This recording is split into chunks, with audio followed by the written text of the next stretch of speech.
आनंदपुर महाविद्यालय रे रसायन विज्ञान विभाग द्वारा आयोजित आलोचना चक्र उत्सव को अध्यक्ष डॉक्टर नारायण मिश्र आनुष्ठानिक भाव उद्घाटन करथिले।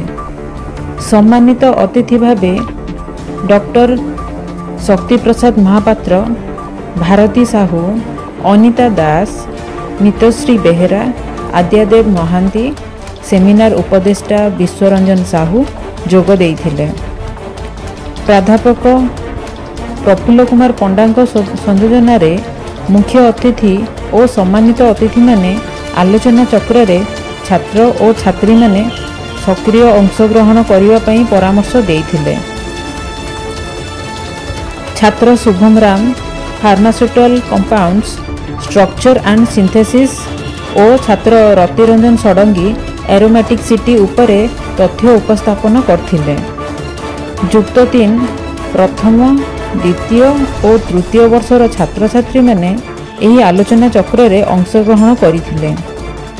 घसीपुरारू गगन बिहारी दास को रिपोर्ट, ओडिशा न्यूज।